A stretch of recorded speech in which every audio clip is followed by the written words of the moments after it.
마케팅 사이트 회사 다녀왔습니다. 시간입니다. 유망 기업을 발굴하고 기업 탐방 리포트 살펴보는 시간이죠. 독립 리서치 밸류파인더 이충원 대표와 함께합니다. 어서 오세요. 네, 안녕하세요.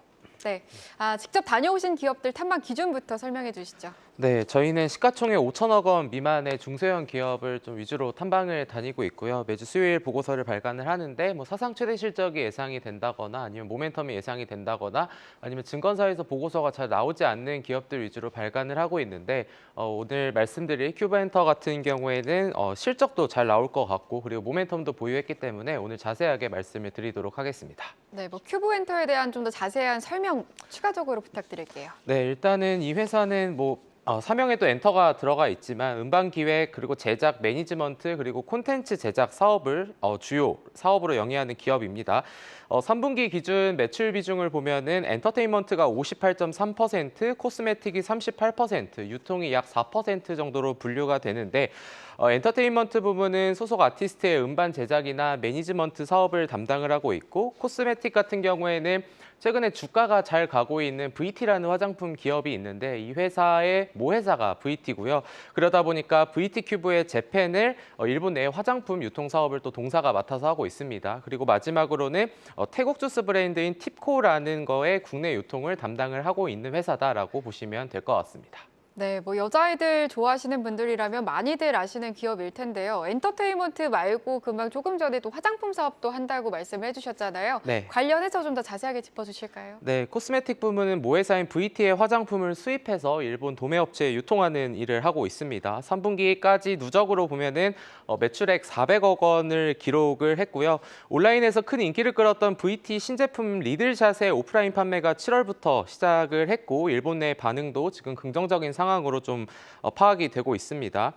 돈키호테의 신규 입점 그리고 드러그스토어의 채널 확대가 진행이 되고 있어서 일본 도매 업체 내 유통 물량은 계속해서 증가할 가능성이 높다라고 보시면 좋을 것 같고 이게 누적 기준 3분기 기준으로 매출액 168억 원, 영업이익 5억 원을 달성을 했는데 그동안 항상 큐브엔터를 바라보면서 사람들이 여러 가지 중에 이제 한 가지로 조금 이제 우려를 했었던 사안은 이게 이 사업이 3개분기 연속 동안 영업 적자가 있었는데요. 이제 그게 재고 관리 문제에 따른 폐기 손실 비용이나 이제 판매 점포를 확장함에 따라서 그런 부분들이 발생을 했는데 회사는 재고 관리 업체를 변경을 완료를 했고요. 이제 증가하는 판관비를 결국은 매출 증가로 상쇄시키면서 3개분기 만에 이 사업 부문이 흑자로 돌아섰다라고 좀 보시면 좋을 것 같습니다.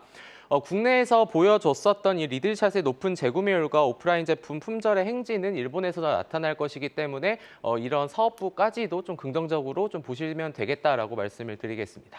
네, 일단 사업 부분 안에서 화장품 쪽을 살펴봤고요. 또 엔터 쪽도 한번 살펴보겠습니다.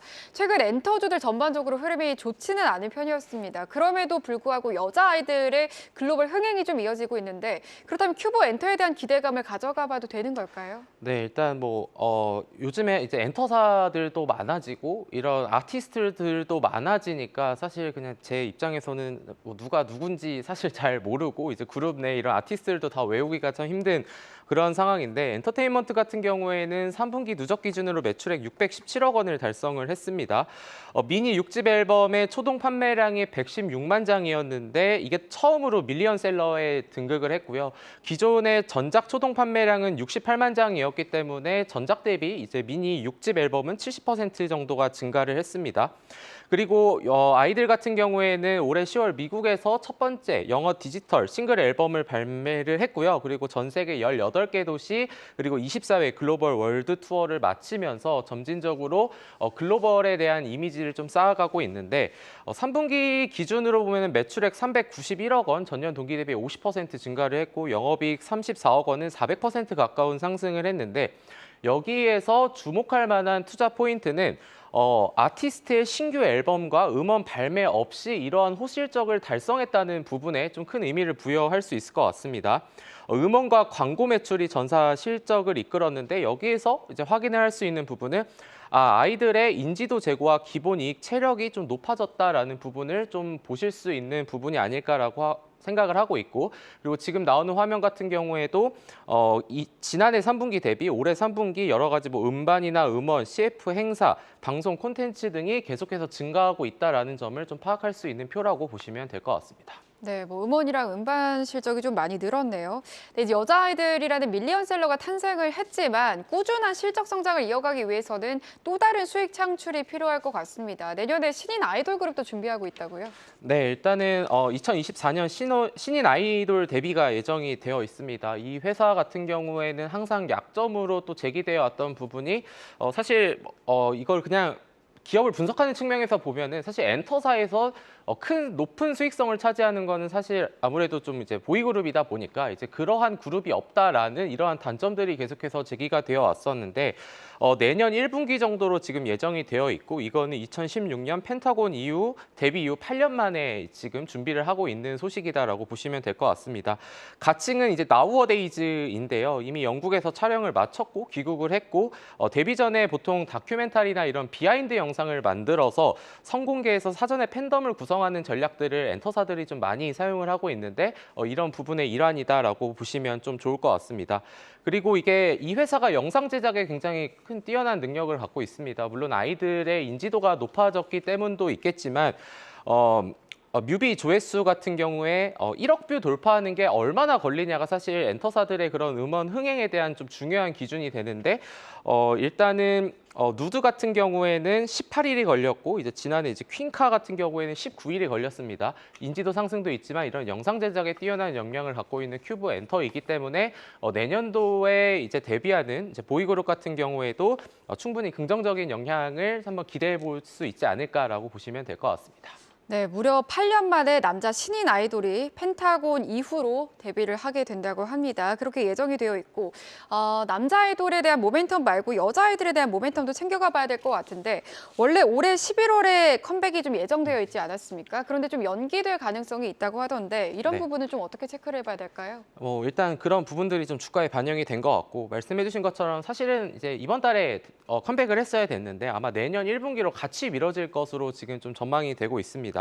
그래서 증권사에서 예상하는 4분기 실적은 생각보다는 낮아질 수 있다는 부분은 충분히 인지를 하셔야 될 것 같고, 컴백 연기는 사실 어떠한 내부 문제로 인해서 이렇게 미뤄진 게 아니라 월드 투어가 계속되면서 지난달 말까지 콘서트 일정이 계속 진행이 됐었는데, 뭐 그러면 12월에도 할 수 있는 거 아니냐라고 생각을 하실 수 있겠지만, 사실 12월 같은 경우에는 업황의 특성상 행사가 많기 때문에 아티스트에 대한 주목도가 상대적으로 떨어지게 되는 경우가 많기 때문에 아마도 이제 1분기쯤으로 생각을 하고 있고, 그렇게 되면은 내년 아이들의 컴백 횟수는 아마 2번이 되지 않을까라는 좀 전망을 할 수 있을 것 같은데, 이제 그런 사례 같은 경우에는 2018년도 데뷔 이후 매년 최소 2회 이상 앨범을 이제 발매를 했고, 2022년 3월에도 3월에 정규 앨범 1집 내고 10월에 또 미니 앨범을 냈기 때문에 이런 부분들 충분히 긍정적으로 볼 수 있지 않을까라고 보시면 될 것 같습니다. 네, 뭐 앞서 살펴봤던 VT 화장품 쪽 있을 거고요. 또 엔터 쪽 신인그룹 모멘텀까지 챙겨가 볼 수 있을 텐데, 지금까지 말씀해주신 내용 외에 또 추가적인 모멘텀이 있을까요?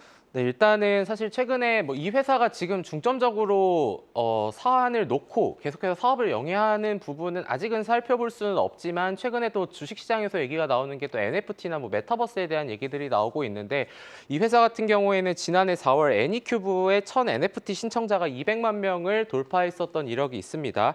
이게 글로벌 블록체인 기업인 애니모카 브랜즈하고 합작법인을 동사가 설립을 한 부분들인데, K-팝의 IP를 토대로 이제 이런 부분들을 사업을 영위하는 건데, 또 최근에 뭐 STO 관련해 가지고 뭐 여러 가지 뭐 부동산이나 뭐 노래 이런 것들도 결국은 STO 토큰화를 해가지고 판매를 한다라는 얘기들이 나오고 있는 그런 상황에서 동사 또한 글로벌 IP를 갖고 있는 기업이기 때문에 이런 부분들에 대한 좀 수혜도 좀 언급이 될 수 있지 않을 모멘텀인가라고 생각하고 있습니다. 네, NFT 모멘텀까지 체크를 해주셨습니다. 마지막으로 큐브엔터 향후 주가 전망 한번 짚어볼 텐데요. 최근에 좀 주가가 많이 빠져서 6월 이후로 지금 많이 빠졌더라고요, 주가가. 그런데 네. 좀 상승할 수 있을 만한 모멘텀 앞서서도 설명을 해주셨지만 그래도 앞으로의 흐름. 네. 살펴볼까요? 네, 일단은 전일 종가 기준으로 이제 목표 주가는 23,000원을 제시를 했는데 내년도 EPS에 PER은 타겟퍼를 20배를 적용을 했습니다. 20배 같은 경우에는 뭐 하이브나 JYP, SM, YG 엔터 같은 회사들의 평균 PER을 적용을 했고 일단은 내년도 매출액은 2,062억 원, 그러니까 저희가 올해 예상하는 것 대비 37% 성장을 할 거고 영업이익은 218억 원을 예상을 하고 있습니다. 이게 아이들의 2회 컴백 기준과 콘서트 모객 수 그리고 이제 앨범 판매 단가 등을 적용을 해서 저희가 추정을 한 실적이고요. 여기에 이제 보이그룹 1분기에 이제 데뷔한다라는 보이그룹에 대한 이런 앨범 판매량은 적용은 하지 않았으니까 추가적인 상승도 가능은 할 수 있겠다라는 생각을 하는데 올해 고점 대비 48% 조정을 받은 상황인데 3개년 동안 매출액은 연평균 42%, 영업이익률은 163%의 고성장이 전망되는 기업이다라는 점에서 오히려 실적의 하락에 대한 부분을 상쇄할 수 있는 게 결국 실적이 될 거기 때문에 중장기적인 흐름으로는 충분히 긍정적인 결과를 보여줄 수 있지 않을까라고 보시면 될 것 같습니다. 네, 알겠습니다. 회사 다녀왔습니다. 오늘은 큐브엔터에 대해서 얘기 나눠봤습니다. 독립리서치 밸류파인더 이충환 대표와 함께했습니다. 오늘 말씀 고맙습니다. 네, 감사합니다.